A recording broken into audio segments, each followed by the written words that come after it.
My name is Elizabeth Sebrin, and on behalf of the League of Women Voters of Kitsap, welcome to this third of our series of candidate forums for the 2023 election season.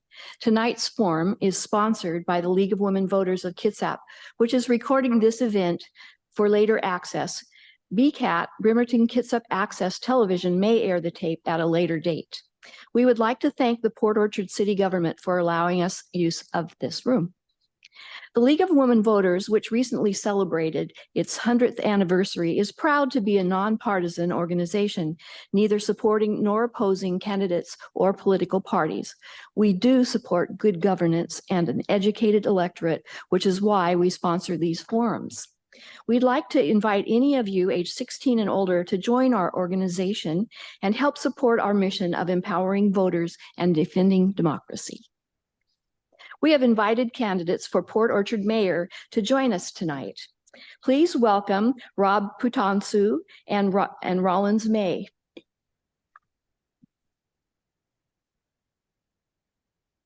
We thank you for participating this evening and respect your willingness to commit to public service. From now on, please hold your applause until the end of the forum. Also, because we've made arrangements to broadcast the entire forum, we ask everyone to turn off cell phones and put away any recording devices. We know there is no guarantee that someone won't capture some video or audio without our knowledge. However, we hope you will cooperate in our attempts to ensure that information from the forum is not manipulated to create false or misleading impressions or used for campaign purposes. The public was invited to submit questions through the League's website. They are among the questions I will ask tonight. If you here in attendance have questions for the candidates, write them on the cards which League members have passed out to you. And please keep your questions short and, of course, respectful.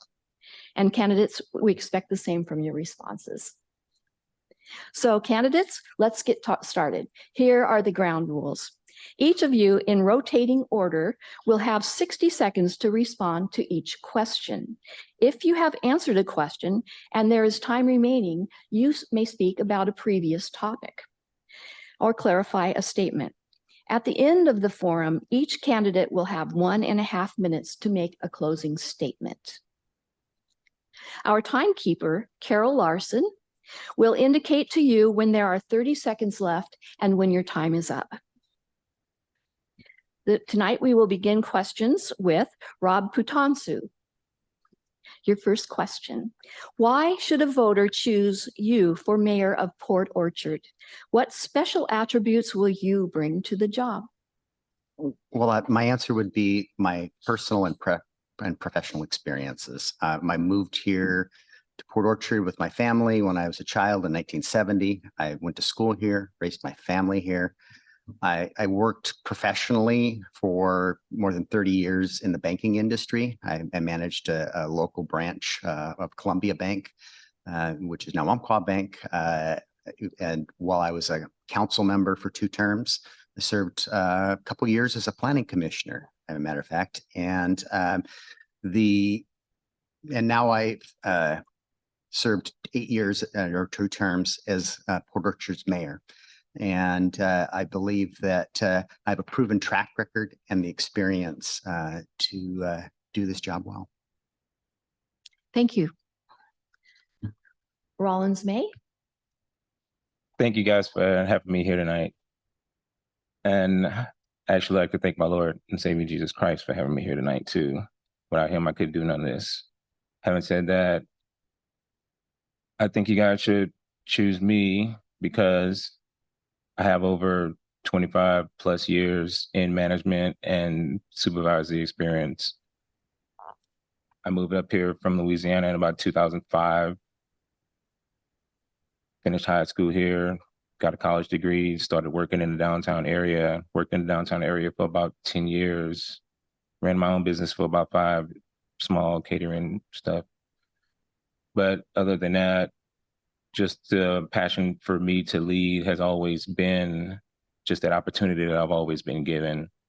I've also have a background in military law enforcement combat, been teaching and practicing that for about 15, 20 years as well. Been practicing martial arts since I was about 15, and I'm at the age of 46 right now.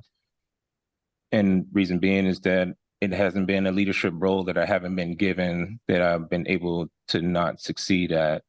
So taking on an opportunity like this is something that weighed pretty heavy, and I can run with it and see what I can do. Thank you. The next question will begin with you, Rawlins. The voters pamphlet states the mayor is the city's chief executive and administrative officer and presides over council meetings. How would you explain this in layman's terms? In layman's terms, that job is being a manager, plain and simple. Okay, thank you. Rob Putaansuu?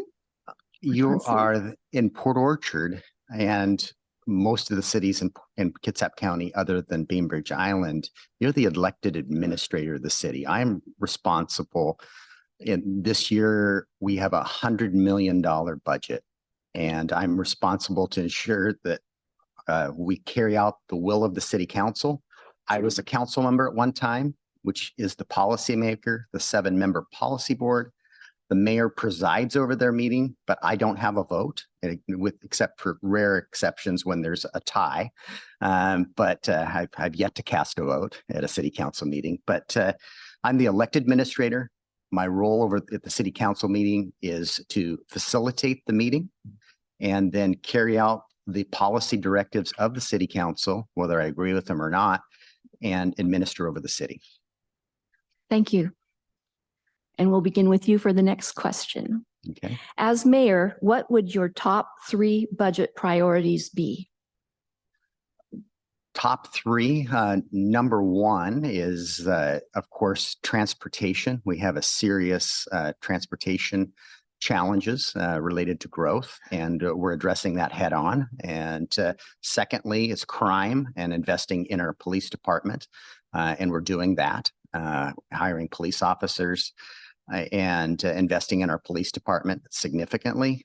And then I think third is our downtown redevelopment. We have got exciting things going on. When I moved here as a kid to when I became an adult, there have been half a dozen plans created and put on a shelf that have never been executed. And we have a plan and we're executing it. And the Public Facilities District gave us the first $12 million, and now we have $165 million in capital invested on our downtown, and I'm very proud of that. And only 7% of those dollars are local dollars. Thank you. Rawlins? Said 3? Yes. Would you like me to repeat the question? Sure. Okay. As mayor, what would be your top 3 budget priorities? I think the very first budget priority would possibly have to be, I would say, our infrastructure. And I mean basic infrastructure with just utilities and roads, just basic repair things to keep the city moving. I mean, it's almost like, you know, you want your things at home to run the same when you get home. You want to be able to turn the lights on and off. You want to be able to flush your toilet, just to make things clear with that. The second thing would be, I would say, our homeless situation, because with the homeless, you know, we got all these projects going on and all these upcoming things that's happening, all this money being spent. But if we can't control the homeless situation, it would be all these new dwellings that we're going to have. It's just going to be a new safe haven for the homeless people to go if we can't analyze and see what's actually going on with our people beforehand. You know, transportation would be one of those things that you can probably be added to that will create another safe haven for the homeless in general. Thank you. Next question is, how should the mayor respond to the homeless crisis? And that goes to you, Rawlins. Picking up where I left off, I think resource centers would be the first to get funding together, build a resource center so we can put the homeless in one place and really see what's going on, you know, so far as mental disposition, so far as if they're not financially educated, and if they have medical issues, if drug and alcohol abuse, and just to have complete awareness with what actually is going on with each individual beforehand. That way we can really focus and use the money on what is priority with the people. Thank you. You're welcome. Rob? It's a serious problem, but a complex issue. And there's a housing crisis, there's addiction issues, there's mental illness. And on the addiction and mental illness issue side of the equation, the legislature invested a significant amount of money this last session into those resources that are just beginning to be deployed. But there needs to be much, much more. And I'm going to continue to advocate in Olympia for more resources for drug dependency issues and mental illness. My biggest frustration on this front is the county is collecting a 0.1% sales tax for affordable housing for nearly 2 years, and we're not seeing any significant. They're very their process. It's just we're not seeing those dollars being deployed the way they need to be, in my opinion. Thank you. Right along the same lines, what is your stance on affordable housing, and how do you plan to make housing more accessible for all income levels? Go to you, Rob. Okay, that we're whether we want to be or not, we're the 7th fastest growing city in the state right now this past year, and I think we'll be in the top 10 again this next year. We need to see. We're seeing a lot. We've put the zoning in place, but the market needs to drive this. We're seeing a lot of single family dwellings. We're seeing a lot of apartment buildings, but we're not seeing the missing middle, which is the triplexes, the duplexes, the townhomes. The Village in McCormick Woods, that their developer out there is going to build some of that product type around the Village and near our park out there. And I think we need to see more builders building that missing middle housing. Thank you. Rawlins? Can I get the question one more time? Yes. What is your stance on affordable housing, and how do you plan to make housing more accessible for all incomes?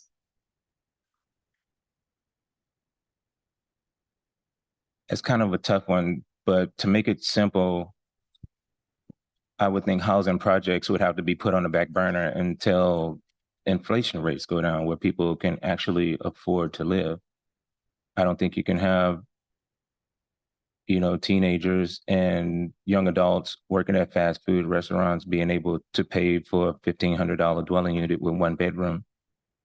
And with the rates are going right now, you can't get a 2-bedroom house for less than $2,200 or more. So I think in that aspect, in order to do something about that, I think those projects need to cease until the budget and the money gets right, so that people can be comfortable with the way we spend before we put that money into something that we can't afford. Thank you. The Givens Center was once a hub of constant community gatherings, largely because of its low-cost rental spaces. There was even a newsletter mailed out to all the city's households advertising free or low-cost events. Our new community center won't be built for another 3 to 5 years. In the meantime, how can you, as a leader, create abundant opportunities for people to meet and deeply connect beyond the handful of events that Port Orchard offers now?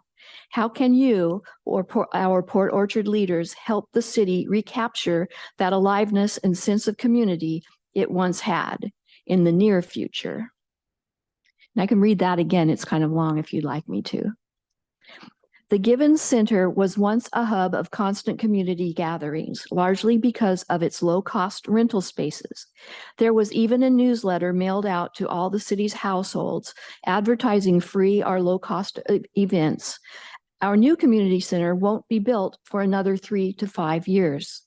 In the meantime, how can you, as a leader, create abundant opportunities for people to meet and deeply connect beyond the handful of events that Port Orchard offers now? How can you, our Port Orchard leaders, help the city recapture that aliveness and sense of community it once had in the near future? And Rawlins, you're first for this one.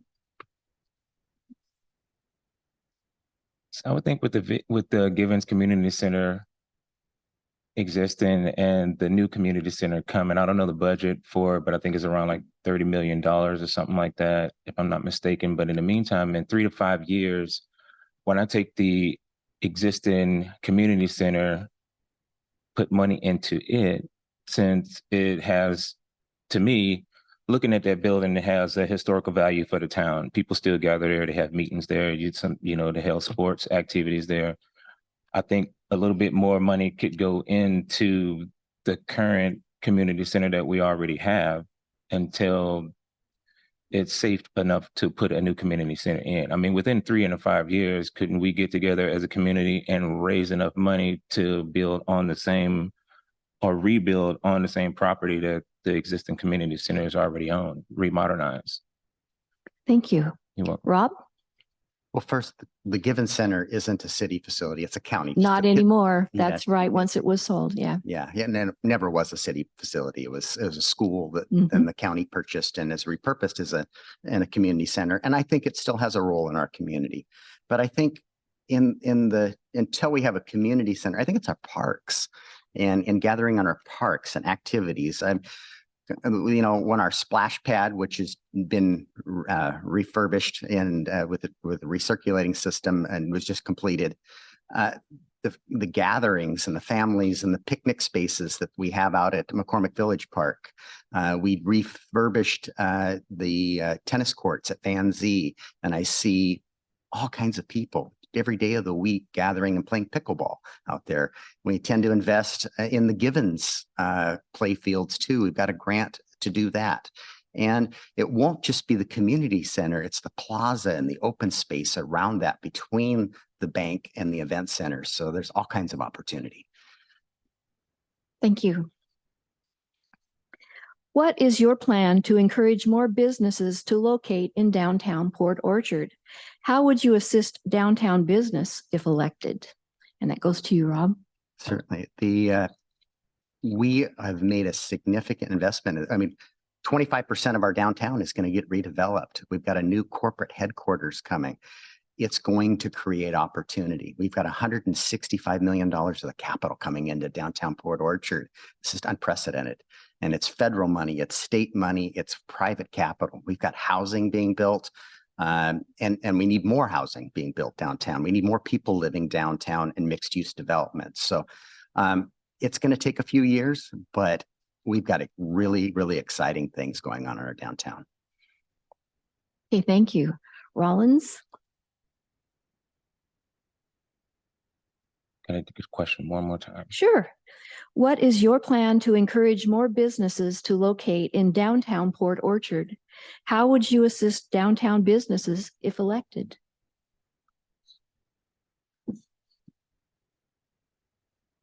I would more than likely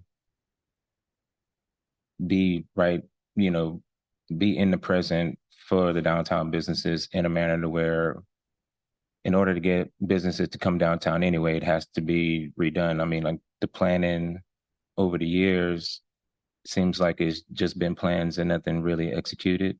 So with all the money that is coming in, it could be to make the downtown area more attractive and more appealing for new business owners to come in to want to actually put a business in an area that look like it's worth putting a business in. If the area doesn't look like it's worth putting a business there, then why put a business there if it doesn't look visually able to hold a business? And that's where it's at. That's okay. Thank I saw you. you smile, so I smile. Oh, that's a good thing. Smiles are great. It is. Thank you, Rawlins. The next question, and we'll begin with you, Rawlins.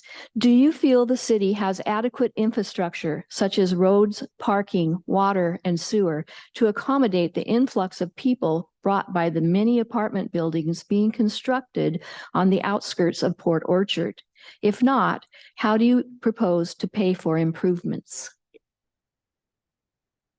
Well, we are growing at a super fast rate. So in order for us to grow responsibly and respectably, I would think whenever it's time for the funding to come in, we put it in the right places.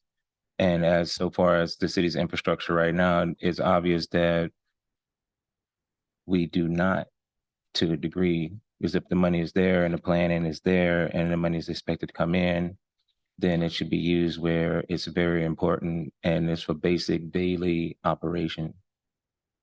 And I think that's the only way that it can actually be prepared to perform and prepare for the growth that's already here and coming even more, whether we like it or not.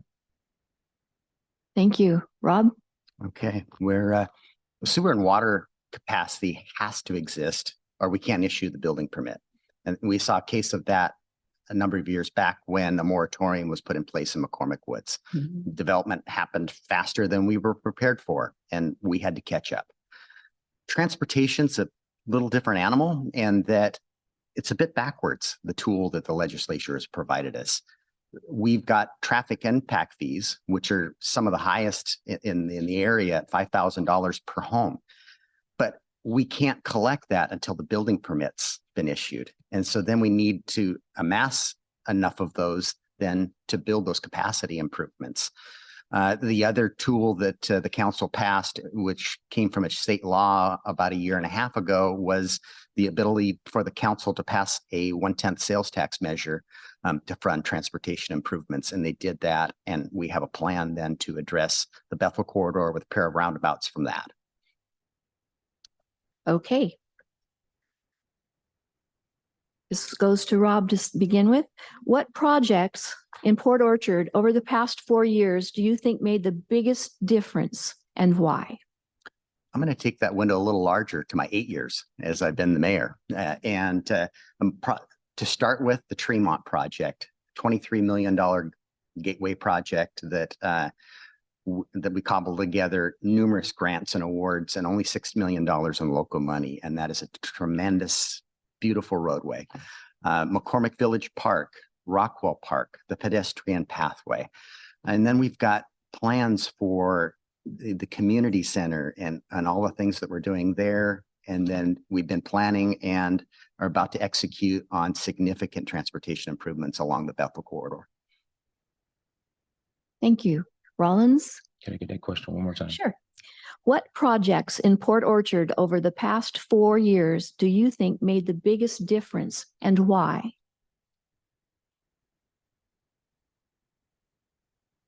I think, honestly, from my personal perspective, I haven't seen any.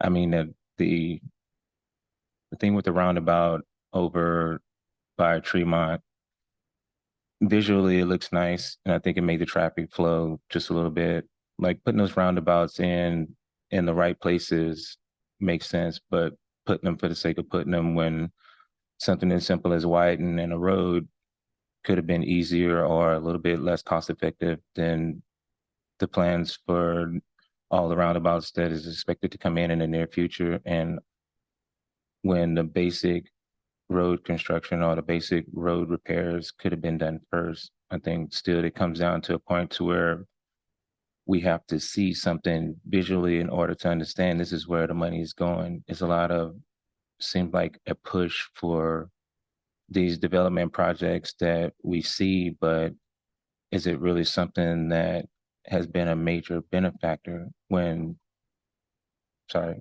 she put the stop sign. You can finish your sentence. I'll leave it at that. Okay, thank you, Rawlins.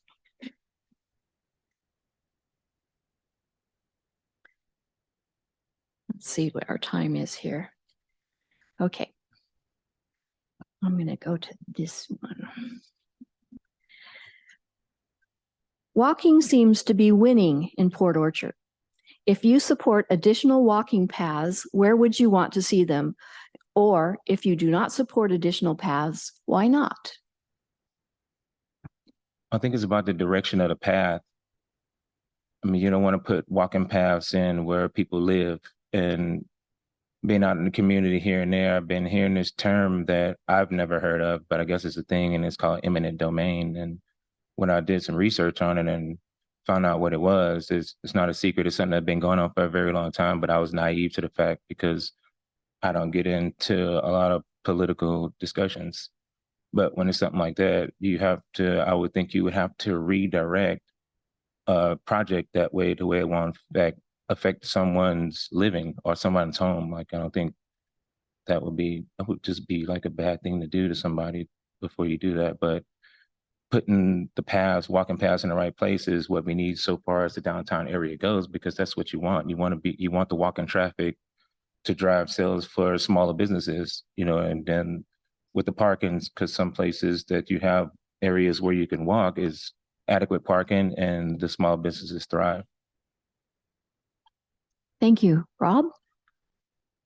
I think they're one of the most highly used assets that we build, and we need more of them. And we built one segment of the pathway, plans to build another segment. We're already planning for the pathway going west, which will take us from the ferry terminal across our waterfront this direction, up Port Orchard Boulevard and out to tie in with Tremont. Our streets that we're planning for on Bethel are complete streets. They'll have bike paths, wide sidewalks. We're planning for multimodal paths in McCormick Woods. So we need to get out of our cars if we can, and we need safe means to do that.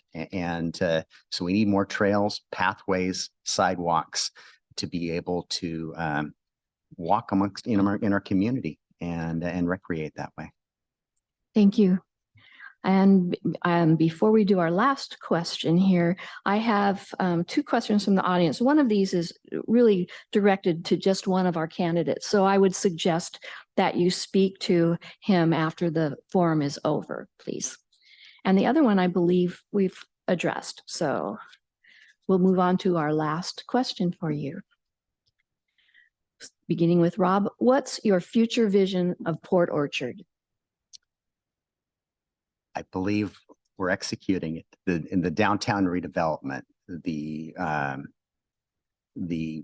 widening, the transportation improvements on Bethel, improvements to our parks, the pathways. So during my tenure as mayor, I believe that I've presented a vision. I've communicated to the community, to the city council through our retreat and engagement process have bought into the vision that I presented, and what we're executing downtown is transformational, and I'm so excited about it. Okay, thank you. Rawlins? My vision would first to be a part of the new leadership of the city, to actually have a beautiful downtown setting, to which that's what we all want. We want something nice to come home to. The vision is in the near future, to have a real nice manicured city. We have a lot of overgrowth that we just need to run a lawnmower and a weed eater around the edge of some things, right? Get some people to pick up some trash, just to envision a clean city more than anything. Put the money where we can get brooms and sweep up the roads, make it look nice again. When you come down Bethel, you don't want to see trash. When you go through Port Orchard Boulevard, you don't want to see overgrowth. You get ready to hit Highway 3. You want to see open businesses. You want to see the edge of the waterfront. You want to have a visual, something that you'll be proud of whenever you get off work and before you get ready to come home. You want to be able to have that aha moment whenever you get here. Thank you. Thank you. Now is the time for final thoughts and responses, candidates. You will each have 90 seconds to give your closing statement, and we will begin with you, Rawlins. Go ahead and take your water there. That's okay. No hurry. Final statement. I would have to say I'm here solely for the purpose of coming in to be a leader, to be a part of something bigger than myself, to be able to put myself out there as a concerned citizen, because I'm not a politician and, that's not my expertise. My expertise is customer service, and I've been doing it for a long time. My interests lie in being able to be there as often as I can, when I can, 100%. If this is a full-time job, it's not a full-time job that I don't know how to do, that I've been given an opportunity to do.